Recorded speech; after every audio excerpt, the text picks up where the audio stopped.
Boiled one. The boiled one is a monster you don't want to meet. It's freakishly tall, towering over you like a skyscraper. Its body is a dark, shadowy blob, almost like it's eating the light around it, making it hard to see where it starts or ends. The worst part is its face. It's a red, gooey mess, like melted wax shaped into something vaguely human. The eyes are deep, empty holes that bore into you, and the mouth twists in this awful, silent scream. It looks like it's been boiled alive, skin dripping and sagging in ways that make your stomach turn. Its limbs are another nightmare. Long, bony arms and legs stick out from that dark mass, way too thin, like they're about to snap. The fingers are stretched out, unnaturally long, twitching like they're reaching for you. The whole thing feels wrong, like it's not supposed to exist in our world.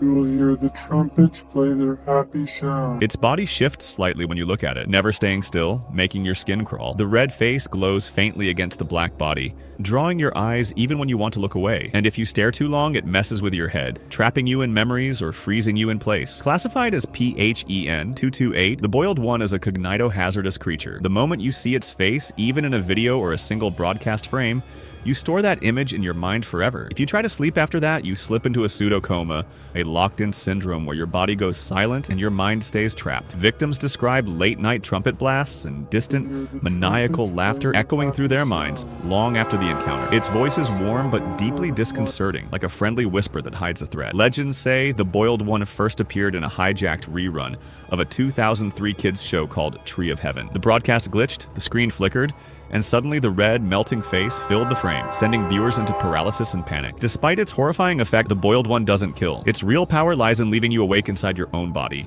fully aware but unable to move or speak. It can manipulate television signals, slipping into any screen, TVs, phones, live streams, turning a normal evening into a nightmare broadcast. Once you've been touched by its gaze, you carry that dread forever. This creature is built to haunt you and break you without lifting a hand. It blurs the line between fear and fascination, making every shadow feel alive. Guilt shows up as a dark mist folding around you, a shape that never stays the same. Guilt is one of Dr. Nowhere's creepiest creations. Its appearance is hard to pin down because it's more about what it makes you feel, but let's paint the picture we've got. Imagine a humanoid figure, average height, but shrouded in a dark, tattered cloak that looks like it's been through a shredder. The cloak moves like it's alive, fluttering, even when there's no wind, with jagged edges that seem to bleed shadows. Underneath, its body is thin, almost skeletal, with skin so pale it's nearly translucent, like you can see the faint pulse of something unnatural beneath. Its face is where things get really unsettling. Guilt's face is blurred, like a smudged photograph, with features that shift just when you think you've got them figured out. The eyes are the worst, deep, hollow pits that feel like they're staring into your soul, reflecting your worst mistakes back at you. No mouth, just a smooth, empty space where one should be, making it feel like it's silently judging you. Its hands are gnarled, with long, claw-like fingers that twitch like they're itching to grab something, maybe you. The whole vibe of Guilt is heavy, like it carries a weight that drags you down just by looking at it. Its presence makes the air feel thick, almost suffocating, and its blurry face seems to change depending on who's looking, like it's pulling your deepest regrets to the surface. This monster's appearance isn't just creepy, it's personal, like it knows you. The only way out is to have no guilt, and that's something we all have. Skinless Insulter. You're never going to rage bait someone online once you encounter Skinless Insulter. This entity isn't just capable of dissing you back, but can know your location and show up in front of you to insult you in flesh. It's a skinless, distorted copy of the person who provoked it, complete with censored eyes and an unnerving stare. By then, words won't hurt, but everything else will. Hatman. Hatman is a tall, spider-like entity who, of course, wears a hat. He moves with 6 long legs that makes him look like gliding more than walking. His body is pitch black with no visible face. Yet, people who see him swear he is watching them. The wide-brimmed hat makes him easy to spot, though not many get close enough to study him. Some compare him to another figure called the Black Hat Trench, but Hatman's build is thinner and his movement stranger. He often appears in dim places, standing still or drifting through shadows. Witnesses report a cold feeling when he is near, the kind that makes you want to leave without knowing why. What he wants is unknown. He never speaks or chases. He just exists in that space, moving in a way that seems wrong but not fast. Still, once you've seen him, the shape of that hat will stick in your mind. Soap. Soap is among the few harmless creations of Dr. Nowhere. Small with a black body and a white inverted triangular head, he can change how many limbs he has at any moment. His face screams, "I need therapy," yet he never does much beyond wandering, with those triangular feet tapping softly on the floor. He never seems rushed, never seems lost, like he doesn't know he exists. Maybe he cleans, because he is soap, or perhaps he's just killing time until something changes. Spineman. The most prominent feature of the Spineman is its long neck that extends its entire skeletal body. Aside from its fingers, its nose is also long, similar to a mosquito's. It hunts by standing still, waiting for any sign of movement or life before striking. Victims rarely get a second chance. Once it moves, it's impossibly fast. Spinemen can communicate with each other through unknown means. Some claim its gaze alone feels heavy, urging you to twitch or turn. That's all it needs. It doesn't ask English or Spanish, but the first one to move is guaranteed to die. Follower. Follower looks similar to the boiled one, except this entity has a more hydrated skin. It appears in a short video titled, "Has This Ever Happened to You?" where it abruptly interrupts what seems to be an ordinary TV ad. The face fills the screen, moist, red, and unsettlingly calm before it delivers its single line. The tone makes it sound more like a threat than reassurance. Some believe the follower could be the boiled one in a different form, given the similar background and coloration, though no proof exists beyond speculation. The most obvious difference is height, though few have stuck around long enough to measure. It's presumed to appear after darkness falls, trailing whoever's inside. Watchtower. The Watchtower shares a very close semblance to the Watchtowers, and possibly the same family or behavior. Though despite that visual similarity, the Watchtower looks more like a water tower, planted firmly on the edge of civilization. Its most striking feature is a single massive eye at the top, unblinking and fixed on the horizon. No one knows who built it or why it's there, but its presence feels deliberate, like a boundary marker that never sleeps. Stories say it reacts to those who cross a certain invisible line. Anyone who wanders too far beyond the city limits tends not to return, leaving only rumors of instant disintegration. It doesn't patrol or it doesn't speak. This thing just waits, letting the eye decide who leaves and who stays. Cone Zone. Cone Zone is a monster that looks sad, but don't let that fool you. It's tall, like really towering over you with a humanoid shape that's all wrong. The body is pitch black, smooth, and shadowy, making it blend into the dark if you're not careful. Its limbs are the creepiest part, super long and thin, like sticks that could snap any second.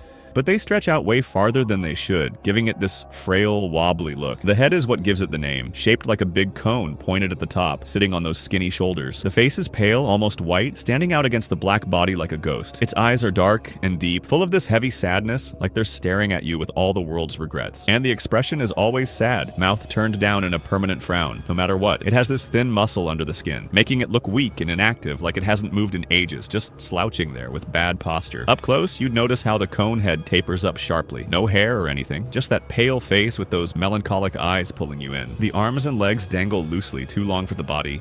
Fingers probably spindly if you could see them clearly. The whole thing feels deceptive, like it's trying to look harmless with that sad face, but those limbs could reach out and grab you from afar. Its appearance screams loneliness, drawing you closer even when you know better. Picturing it in a dim room, that pale face glowing faintly, eyes locking on yours, it's enough to make you feel uneasy, like it's mirroring your own hidden sadness. This monster's look is all about that mix of pity and terror. That's the Cone Zone. Cone Zones are deceptive entities that most commonly emerge during the 0.001% phenomenon, a fleeting event experienced by psychiatric ward patients. In those moments, they project an aura of harmlessness, often initiating or inviting conversation in soft, hesitant tones. But any engagement only accelerates the victim's descent into madness. Their silent, almost motionless stance masks a predatory intelligence, and their true nature is shrouded in mystery. Because once you realize what's happening, it is too late. The Locust. The Locust is a jet black figure that looks almost too tall and thin to be human. Its arms stretch into sharp, stick-like limbs, each movement jerking with unsettling precision. The face is twisted into something unrecognizable. Hollow eyes sink into sunken sockets, and tube-like appendages snake around its skull, as if grafted on by cold machinery. It feels both alive and manufactured, a silhouette of nightmare and steel. You first encounter it flickering on a TV or computer screen, unmoving until you stare too long. Then its arms burst out of the glass, shards clattering to the floor. It doesn't crawl or walk, it thrusts itself toward you, feeding on your fear as it rips flesh and bone. Legends say it hunts through any display, TVs, phones, even video calls, breaking the barrier between digital and real to drag you into its darkness and feast on your insides for survival. Despite its brutal purpose, the Locust speaks with a childlike curiosity. It tilts its head and coos confused questions,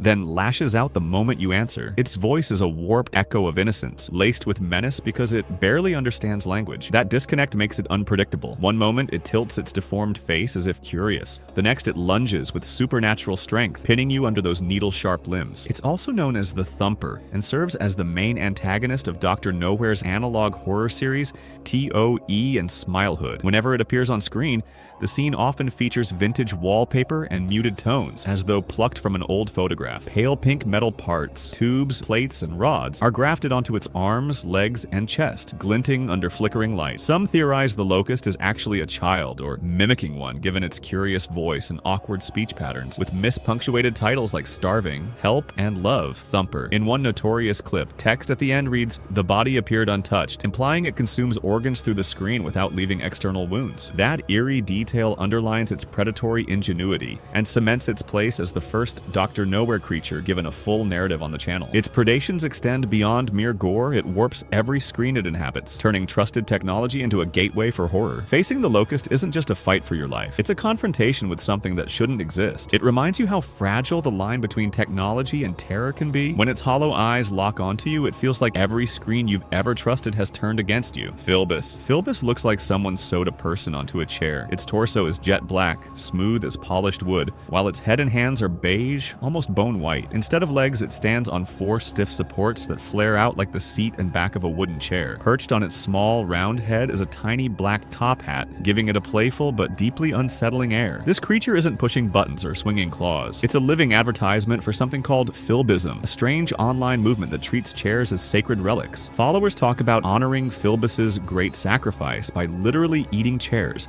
debating how to build edible furniture and which chair woods taste best. Mention Filbus in any post or video and the content subtly shifts. Captions start praising chair consumption. Commenters feel an odd urge to buy or chew on chairs, even as they insist the whole thing is nonsense. Filbus itself doesn't roar or stalk. It waits in pictures, lurking at the edge of your screen. Stare too long and you'll feel a tug, as if the chair beneath you is suddenly more than furniture. People describe a flicker in the frame, an extra flash of that tiny top hat, then find themselves craving expensive ergonomic seating, or whispering Filbus's name when no one's listening. The more you resist, the tighter Filbus's idea wraps around your mind. It's a commentary on how quickly we surrender to viral trends and online pressures. Filbus shows up exactly where you least expect, on a blog banner, in a meme, even the background of a live stream, and turns simple curiosity into obsession. That creeping compulsion, fueled by a creature built from chairs and hats, is what makes Filbus more than a monster. It's a mirror reflecting how ideas can consume us just as literally as we might consume a chair. That's Filbus. Longboy Bonsai. He's just an entity who loves to dance and is completely harmless. Not much is known about Longboy Bonsai beyond scattered reports and encounters.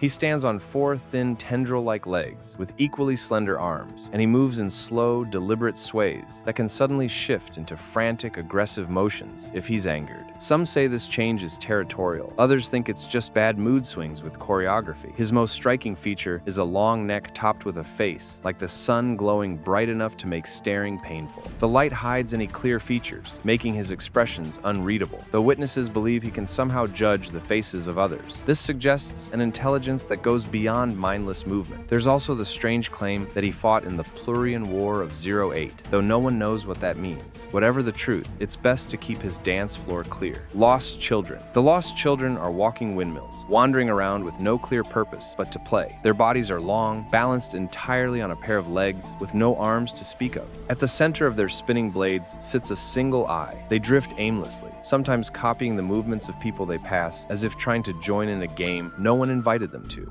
These entities just travel with no clear destination and simply follow where the wind blows. Jermiathan. This resulter, inspired by real-life and well-known YouTuber Germa985. Unlike the real-life streamer, Jermiathan has pale skin and apparent missing features, such as his nose and eyebrows, probably due to overexposure from his ring light. His appearance is unsettlingly smooth, like it was airbrushed into uncanny perfection. Yet, it only makes the absence of human warmth more obvious. When he appears, you're given 3 choices. Okay, run or feed. What happens after depends on your pick, but no outcome is guaranteed to be safe. Okay, might pull you deeper into whatever game he's playing. Run feels like the smartest move, but could make you prey, and feed raises too many questions about what he eats. Whatever the choice, you're already in his domain, and the screen is just pretending you have control.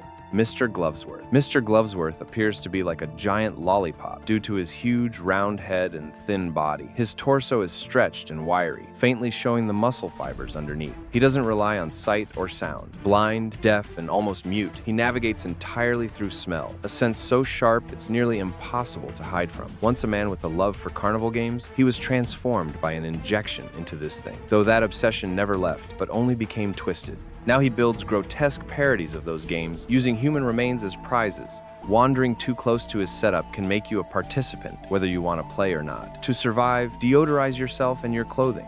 Avoid leaving strong scents, and if you have to toss something he can smell play with to distract him. It's a gamble at best, but with Mr. Glovesworth, winning is just making it out of his midway alive. Cloud people, always high above the sky. Cloud people are mysterious entities believed to inhabit the troposphere, the lowest part of the atmosphere. They have one massive eye and a cone-shaped head resembling a cyclops squid or bob. They drift among the clouds with 4 long arms curled around their bodies. Some think they came from the far end of the universe. Others believe they've always been here. They're rarely seen, which is fine by them. These entities know when you're trying to spot them, and they don't like it.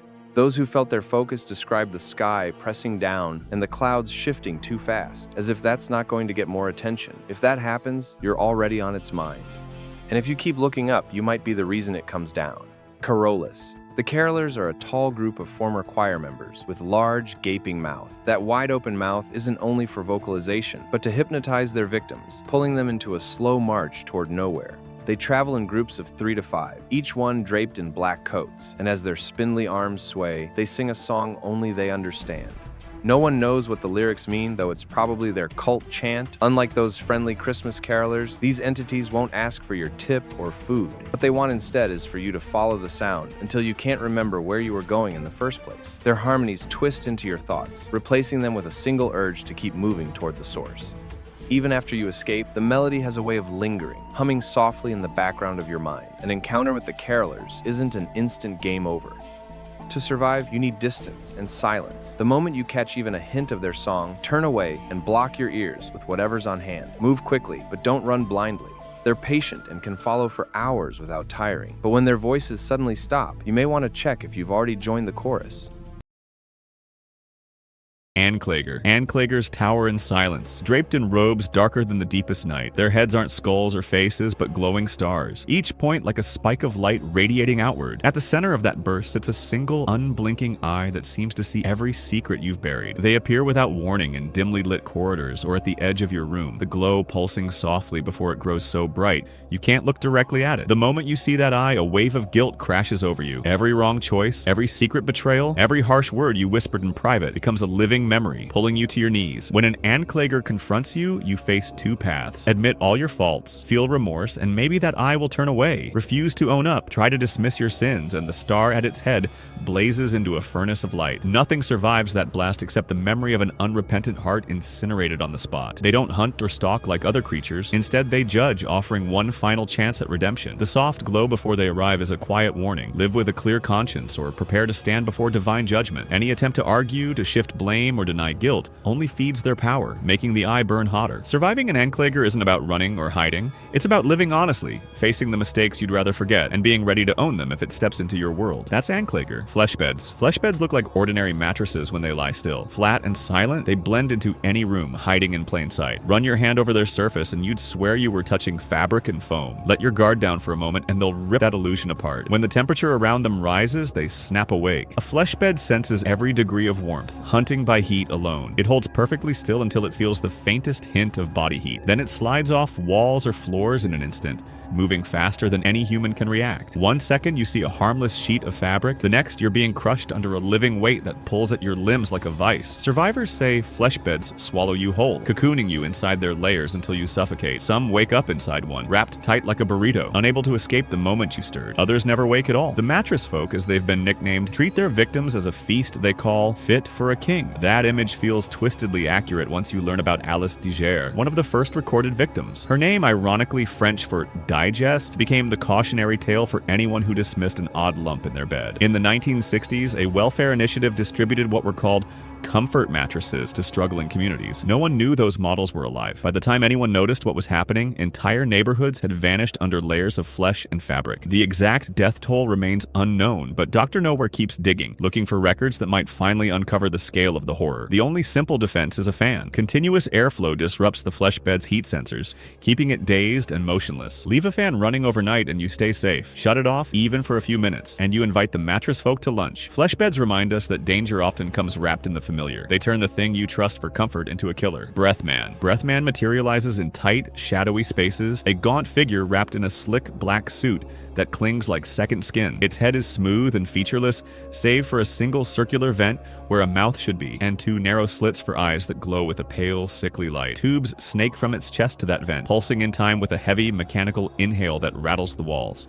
Every breath it takes sounds like metal grinding on bone. It doesn't walk. It slips forward on long, slender limbs, each step silent except for the steady hiss of air forced through its lungs. When it closes in, its exhalation freezes moisture in the air, leaving walls slick with frost. Survivors say you can feel it before you see it, as the room's oxygen seems to thin, your own chest tightening without warning. That's when you know Breathman has you in its sights. Breathman hunts by suffocation, drawn to breath itself. It zeroes in on the rise and fall of your chest, tracking the faintest gasp. The moment your inhalation falters, it lunges, pressing its vent to your face. You feel the cold blast of its own air invade your lungs, forcing out your breath until darkness closes in. It's a predator that kills with the very thing you need to stay alive. Behind the terror, Breathman embodies panic and helplessness. It preys on the fear that surfaces when we lose control of our breathing.